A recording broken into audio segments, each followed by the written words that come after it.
तो स्टूडेंट्स हमारे पास यहाँ पर देखते हैं हम एक अनदर कैपेसिटर का केस। इस तरह का अरेंजमेंट आपको कभी भी दिया हो तो बहुत इजी है, देखने में डिफिकल्ट लग रहा है, लेकिन यहाँ पे हम देखते हैं।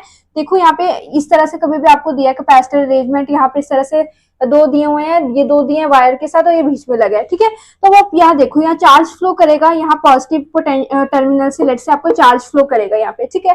तो चार्ज यहाँ से फ्लो करेगा, यहाँ से फ्लो करेगा, यहाँ से फ्लो करेगा। जैसे ही चार्ज यहाँ पे आएगा तो इसके पास दो पाथ है, एक ये वाला पाथ है और एक ये वाला पाथ है। लेकिन इस पाथ में क्या है, रुकावट, कैपेसिटर है। अब रुकावट है, रुकावट में हमें नहीं जाना, हमें तो स्मूथ पाथ चाहिए। तो ये कैपेसिटर, ये वाला जो चार्ज है ये क्या करेगा, यहाँ से फ्लो हो जाएगा, क्योंकि यहाँ पे कोई भी कैपेसिटर नहीं लगा। तो चार्ज यहाँ से फ्लो हो गया, कैपेसिटर के थ्रू कोई भी चार्ज पास ही नहीं हुआ। तो नेट कैपेसिटर जो कि हमें फाइंड आउट करना है, उसमें ये कुछ भी कंट्रीब्यूट नहीं करेंगे।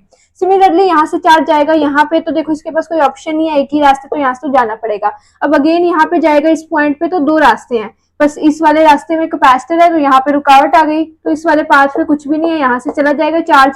अब चार्ज यहाँ से फ्लो हो गया, यहाँ से नहीं फ्लो हुआ, तो यहाँ पे भी ये कैपेसिटर आपके नेट कैपेसिटेंस में कंट्रीब्यूट नहीं करेंगे। तो यहाँ से चार्ज आएगा और इस तरह से सर्किट आपका कंप्लीट हो जाएगा। तो आपके नेट कैपेसिटेंस में इन दोनों ने तो कंट्रीब्यूट ही नहीं किया। जो यहाँ पे दिखाई दे रहा था यहाँ पे कुछ और ही निकला, यहाँ पे जस्ट आपके C3 कैपेसिटर ने कंट्रीब्यूट किया। तो आपको जो नेट कैपेसिटेंस है वो C3, जो कि किसके इक्वल दिया है हमें क्वेश्चन में, 4 माइक्रोफेराड, इसके इक्वल हो जाएगा। तो इस तरह से कितनी इजीली हमने निकाल लिया यहाँ पे कैपेसिटेंस। तो इस तरह के क्वेश्चन में आप बहुत ही इजीली अपना आंसर निकाल सकते हो।